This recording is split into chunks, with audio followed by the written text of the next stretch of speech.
Claire, can you believe it? Our very own home. It's perfect, James, just like a dream. James and Claire, giddy with love and excitement, stepped across the threshold of their new home. The old Victorian house, with its sprawling veranda and ornate gables, stood as a testament to a bygone era. It was perfect, a dream come true, or so they thought. The house, though grand, had stood empty for years, its silence heavy with the weight of forgotten memories. There was an air of melancholy about it, a sense of secrets whispered in the shadows. James, ever the pragmatist, dismissed it as the house settling.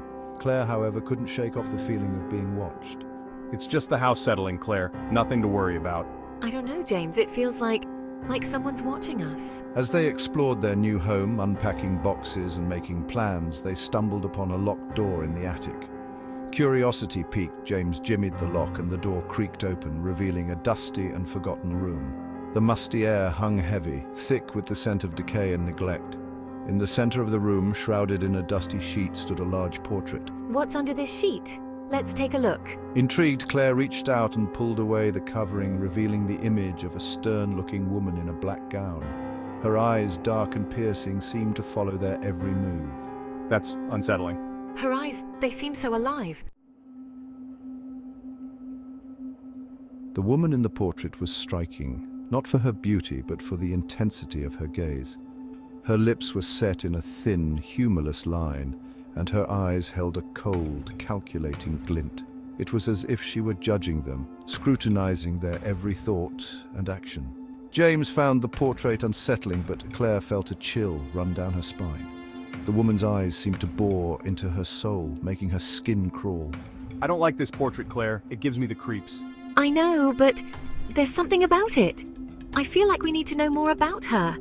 Despite this, there was something strangely alluring about the portrait. Claire couldn't help but feel drawn to it, compelled to uncover the story behind the woman's stern gaze. They decided to leave the portrait where it was, a silent sentinel in the attic. As days turned into weeks, the image of the woman began to embed itself in their minds. James would catch himself glancing up the stairs, half expecting to see her standing there. Claire, meanwhile, started having nightmares, haunted by the woman's piercing eyes. I keep thinking I'll see her at the top of the stairs. It's ridiculous, right? I've been having nightmares, James. Her eyes, they haunt me. One evening, while having dinner, Claire felt a cold draft and a presence in the room. When she turned towards the source of the chill, she could have sworn she saw the woman from the portrait, standing in the doorway, her eyes filled with a cold, malevolent fury. James, did you see that? She was there, in the doorway.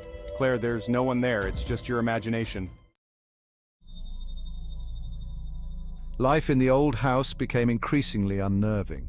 Whispers seemed to emanate from the walls, faint and indistinct, yet laced with an undeniable malice. Shadows danced at the edge of their vision, flickering shapes that vanished when they turned their heads. The temperature in the house fluctuated wildly, sudden chills sweeping through the rooms, even on the warmest days. Objects moved inexplicably, disappearing from one place and reappearing in another. James tried to rationalize these occurrences, attributing them to old house noises and tricks of the light. Claire, however, knew better. It's just the house, Claire. Old places make weird noises. No, James, something is wrong. I can feel it. One night, Claire awoke to the sound of her name being whispered. The voice was low and guttural, filled with an icy rage that sent shivers down her spine. She sat up in bed, her heart pounding in her chest, and peered into the darkness. The room was empty, but she could feel a presence there, watching her, waiting. James, wake up! I heard my name. Someone whispered it. Claire, it's just a nightmare. Go back to sleep. Terrified, Claire woke James, but he dismissed her fears, attributing her nightmares to stress. Claire, however, knew that something was terribly wrong. The house was changing, becoming more oppressive, more menacing, as if the very walls were closing in around them. James, we need to do something. This house, it's not right. Claire, you're just stressed. We'll figure it out, I promise. But deep down, Claire knew that the house held dark secrets, secrets that were beginning to unravel.